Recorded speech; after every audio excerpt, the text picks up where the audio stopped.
একজন ভালো চরিত্রবান মেয়ে কখনো স্ন্যাপচ্যাট দিয়ে ফটো তুলে প্রোফাইল পিকচার দিবে না। ভালো মেয়ে তো সেই মেয়ে যারা তুমি হাতের নাগালেই পাবো না, ঠিক কিনা বলো?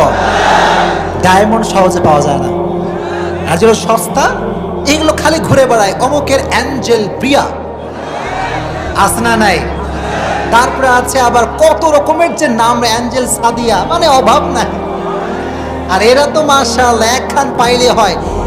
1 মিনিট কথা বলতে যদি যুবক অলরেডি বিয়ের স্বপ্ন দেখে ফেলে। হ্যাঁ, জান তোমারই বিয়ে করবো, বাহ করো করো। ছি ছি, নাউজুবিল্লাহ পড়েন। তাকওয়া যার হৃদয়ে আছে সে কখনো এসব ইটিশ পিটিশ ফেসবুকে করতে পারবে? আল্লাহ যুবকদেরকে হেদায়েত দান করুক, পড়া আমিন। তাহলে জান্নাত পাবে সেই ব্যক্তি যার হৃদয়ে ভয় আছে একজনের, তিনি কে? যাদের হৃদয়ে আছে আল্লাহর ভয়, তারা কভু পথ ভুলে যায় না। পড়েন, আল্লাহর প্রেম ছাড়া এই দুনিয়ায় কারো কাছে কোনো কিছু চায় না, ঠিক না? আচ্ছা, বাবাজানরা কিছু এসেছেন মনে হয়, বাবাজানরা আর পর্দালে কিছু মায়েরাও মেবি আছেন। সবাইকে একটা কথা আজকে নীলফামারীর মাটি থেকে বলতে চাই, কান খাড়া করে মুরব্বীরা শুনবেন, ডিউ রেসপেক্ট, সম্মান দিয়ে বলছি, মাদেরকে বলছি কানটা খাড়া করেন। আমি একটা কথা বলতে চাই, কান খাড়া হয়েছে সবার? কান খাড়া হয়েছে সবার? যখন মেয়ের বিয়ে দিবেন আব্বাজান, সরকারি টাকলা না খুঁজে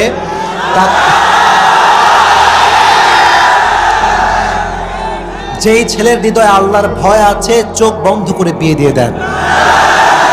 সরকারি টাকলা যে খারাপ হবে আমি এটা বলবো না, তবে আমি এটা বলতে পারি যে 15 বছরের মেয়ের সঙ্গে 45 বছরের বুড়া কখনো যায় না। সেই মেয়ে R15 বাইকে চড়তে পারে, ডুপ্লেক্স ট্রিপ্লেক্স বাসায় থাকতে পারে, আইফোনও ইউজ করতে পারে, শোক কোথাও খুঁজে পাবে না। Maturity is very important. আপনার সঙ্গে আমার যায় না, আপনার বিয়ে করলে কি আমি সুখ পাবো ভাই? ম্যাচুরিটি লাগবে।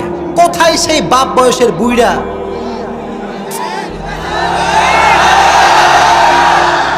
বাপ বলে যে বাবা কোনো সমস্যা নাই, সরকারি সরকারি বাবা সরকারি। ছি ছি ছি, আব্বা আপনার রুচি এতটা ডাউন হয়ে গেল, এতটা ডাউন হয়ে গেল। ছি ছি ছি। সময় থাকতে বোঝার ট্রাই করেন, টাকা পয়সাওয়ালা কম খোঁজেন, গাড়ি বাড়িওয়ালা কম খোঁজেন। ফজরের নামাজ যে যুবক জামাতের সঙ্গে পড়তে আসে সেই যুবকের সব মেয়েকে বিয়ে দেওয়ার চেষ্টা করেন। ভালো পাত্র খুঁজে পান না, তাই না? ফজরের নামাজটা আপনি পড়েন, নিজেই পড়েন না, আপনি কেমনে খুঁজবেন? ফজরের নামাজ যে যুবক জামাতের সঙ্গে পড়ে উজু করে ঠান্ডার সময়, খোদার কসম, আল্লাহর কসম, তার মতো চরিত্রবান যুবক আর কেউ হতে পারে না। তার ভেতরে আল্লাহর ভয় আছে, আল্লাহর ভয় আছে। তোমরা কম সুবিধা না বাবা, মানে ঠিক বলে কাঁপাই ফেলতেছো। আর তোমরা যে আবার আটা সূত্র ছাড়া বিয়ে করতে চাও না, এই যে এবার আর ঠিক কয় না। কও মানে একটু আটা লাগাইলে यार इससे ज्यादा खूबसूरत नहीं हो सकता ये। আব্বাজান, যদি আমাকে সন্তান হিসেবে আমার মুখ দেখতে চাও, যদি আমাকে জীবিত দেখতে চাও, এই মেয়েরে ছাড়া। হ্যাঁ, বিয়েটা হয়, তবে খেলা যাবে বাসর রাতে মুখ ধোয়ার পরে। কি হয় কি হয় না? যুবক, আটা ময়দা দেখে বিয়ে করো না, রিয়েল ফেস দেখবা, ফেস টু ফেস মিটিং। যদি যদি তোমার সন্দেহ হয় আটা মাখছে, বলবা একটু হাত দিয়ে ডলা মারেন তো, বলবেন আচ্ছা এটা লজিক আছে, লজিক আছে বাবা, লজিক আছে। আমি বলি, যেই মেয়েটাকে আপনি বিয়ে করছেন সুন্দরী ফর্সা ভেবে, সেই মেয়ে যদি পরবর্তী সময়ে শ্যাম বর্ণের হয়, এটা একটা প্রতারণা ছাড়া কিছু হবে না। কারণ যুবকের ভালোবাসার যে লেভেলটা এটা হাই ছিল, এটা যখন দেখবে যে আসলে তো ফর্সা না রে বাবু রে, তখন এটা অটোমেটিক্যালি লো হয়ে যাবে। তো বোনকে বলতে চাই, বোন যদি ভালোবাসা সঠিকটা পেতে চান, বিয়ের পূর্বে রিয়েল ফেস দেখায় বিয়ে করেন। যে যুবক বিয়ের আগে পছন্দ করবে, বিয়ের পরে আপনাকে ভালোবাসবে। আর বাটপাড়ি করে বিয়ে করবেন, বাসরটা তো ভালো হতে পারে, তারপর থেকে অত্যাচার শুরু হয়ে যাবে। তবে আটা ময়দা যে মাখবেন না তা না, অবশ্যই মেকআপ করবেন, সাজবেন, নিজেকে সুন্দর রাখবেন, তবে এটা আউট অফ লিমিটেশন যেন না হয়ে যায়। যুবকের চোখ যেন নষ্ট না হয়ে যায়, যুবকের চরিত্র যেন নষ্ট না হয়ে যায়। আল্লাহ বোনদেরকে বোঝার তৌফিক দান করুক, পড়না আমিন। আব্বাদেরকে বললাম, মাদেরকে বললাম, মেয়ে বিয়ে দিলে সরকারি টাকলা নয়, চরিত্রবান ছেলে থেকে বিয়ে দিবেন। আর যুবকদেরকে বললাম, বিয়ে করার সময় আসল সুন্দরী বিয়ে করবা, আটা সুন্দরী বিয়ে করবা না। রাজি আছো ইনশাআল্লাহ? তাহলে বিয়ের ক্ষেত্রে একটা গুণ দেখবেন, গুণটার নাম হচ্ছে তাকওয়া। গুণটার নাম কি?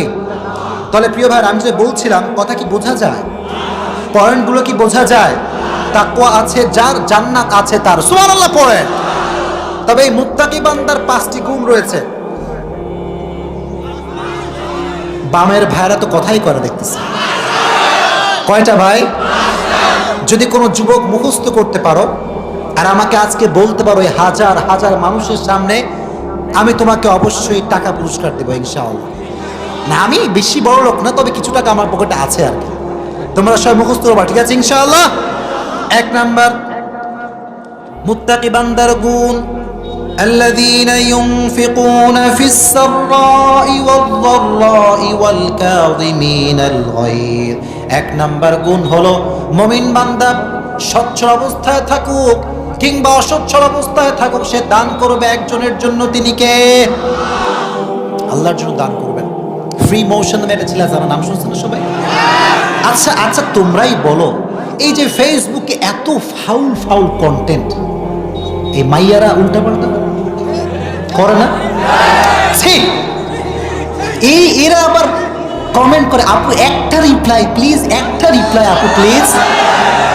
লুচ্চাই বন্ধ করো, রিপ্লাই তো পাবা না। হে মেয়ে ছ্যাঁচড়া কই থেকে আসছে রে? তো মাশাআল্লাহ, ফেসবুকে এদের মতো যুবকরা, ফ্রি মোশন ছাড়াও আরো অনেকে আছে, এরা মানুষকে ভালো ভালো কন্টেন্টে বুঝিয়ে দিয়েছে যে মানুষকে উপকার করার মাঝে যে শান্তি আছে, দুনিয়া অন্য কোনো কাজে সেই শান্তি খুঁজে পাওয়া যায় না। কলেজে ঠান্ডা হয়ে যায় যখন আপনি দান করেন মানুষকে, সে যখন পায়ে পড়ে যায়, হাতে পড়ে যায়, কান্নাকাটি করে, ঠান্ডা হয়ে যায় বুকটা। ঠান্ডা হয় কি হয় না? আচ্ছা, দেখলেই এত ভালো লাগে, করলে কত ভালো লাগবে। সুবহানাল্লাহ।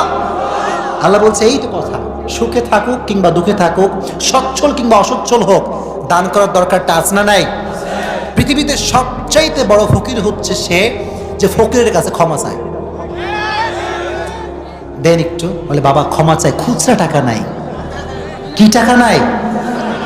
আপনারা কি বজলুর রশিদ হুজুরের নাম শুনছেন? শুনছেন নাকি? হুজুর সেদিন ওয়াজ করতেছে যে হুজুরের বাড়ির পাশে এক ফকির সব সময় আসে। কথা কি বোঝা যায়? তাকবীর দেন, লিল্লাহি তাকবীর, লিল্লাহি তাকবীর।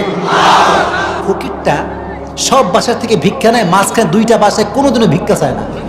2টা বাসা গ্যাপ, কোনোদিন ভিক্ষা চায় না। তো হুজুর একদিন ডাকতেছে, এই বেটা এদিকে আয়, তুই সব বাসায় ভিক্ষা চাস, এই 2টা বাসা বাদ দিস কেন? বলে হুজুর আপনি তো ভিক্ষা করেন না, কেমনি বুঝবেন? বলে বেটা বললে তো বুঝি, ভিক্ষা করা লাগবে কেন? বলে হুজুর এই বাসায় কম পক্ষে 10 দিন চাইছি, এই সালারা সব ফকির খালি কয় ক্ষমা চাই, খালি কয় কি চাই। তো আমি ফকির হতে পারি হুজুর, সময়ের মূল্য আমার কাছে আছে, সময়ের মূল্য আমার কাছে অনেক দামি। তো আমি ফকিরের কাছে যাই না, কম সময় নিয়ে বের হই, পকেট ভর্তি করে বাড়ি ফিরে যাই। তো যে লোকটা ফকিরের